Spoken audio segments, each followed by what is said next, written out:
Alright, so let's go through the trials of 6 of the gravitation. So with this certain planet, right, with a radius of 1150 kilometer, so we are given the gravitational potential graph. So you can see it's like a negative Gm over R.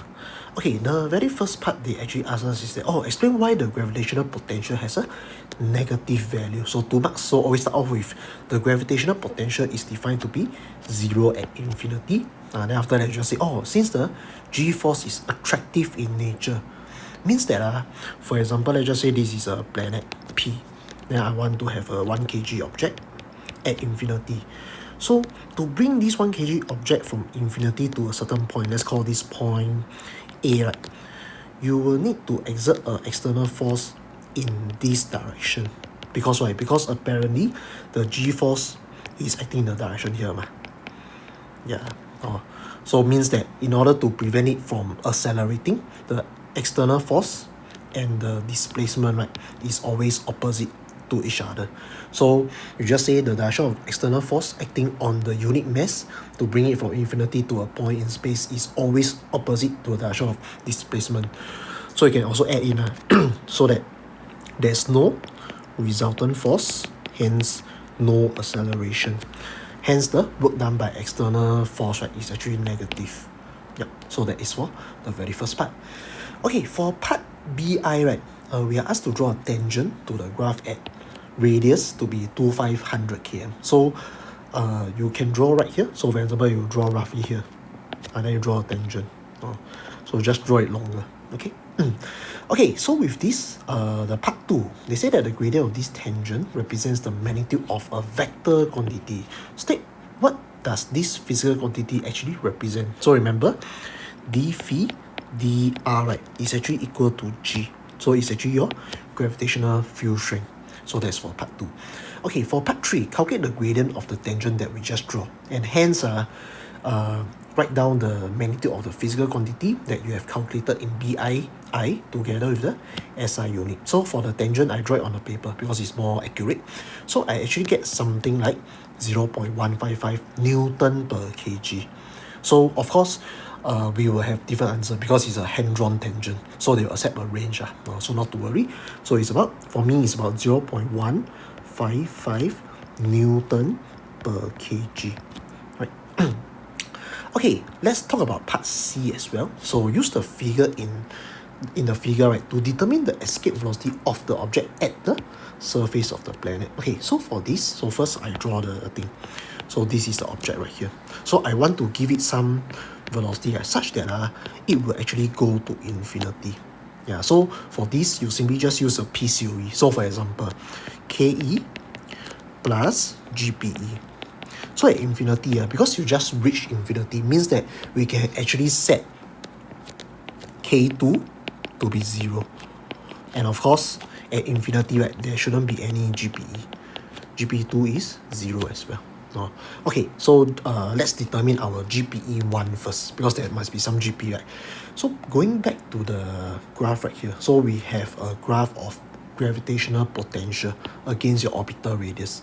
So how do I actually get your GP, right, based on the gravitational potential graph? You simply just look at this point. So for example, you look at this point, right, it's about negative, the gravitational potential is about negative 0.77 megajoule per kg.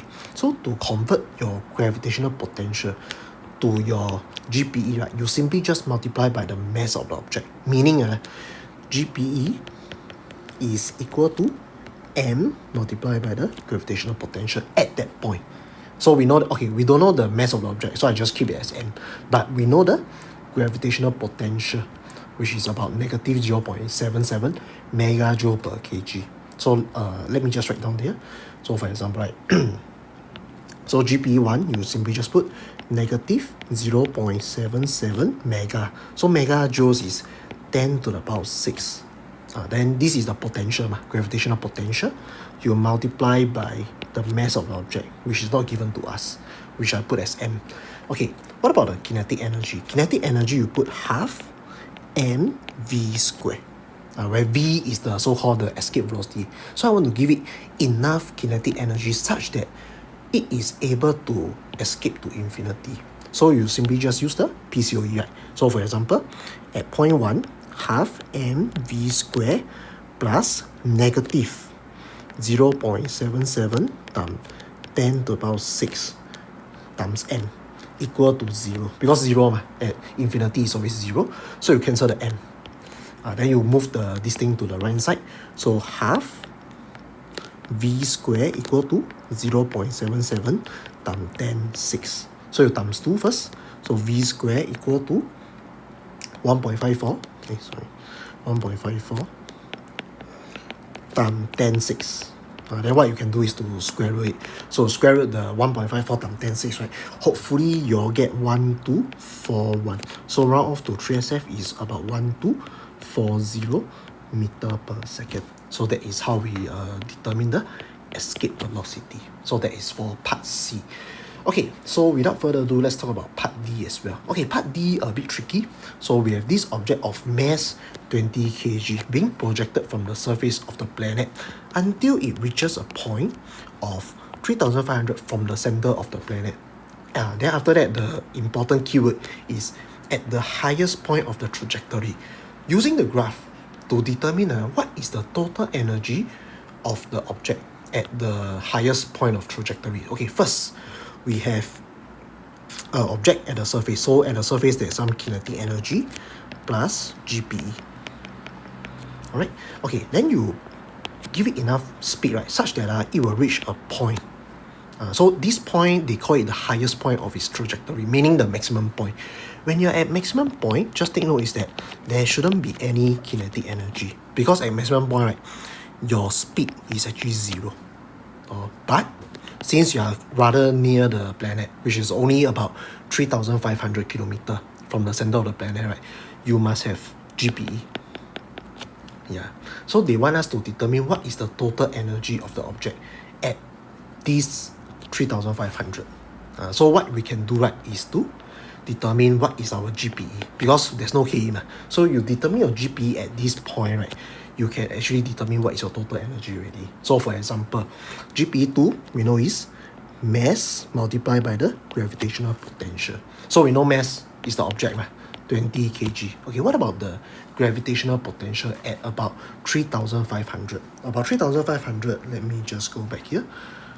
The graph. Okay, 3,500 kilometer, right? So it's about 1, 2, 3, 4, 5 is here. So it's exactly at this point. So which is about potential at this point is negative 0.26 megajoule per kg. Right? So that is the gravitational potential at the 3,500 kilometer. Okay, so based on this, I can calculate already.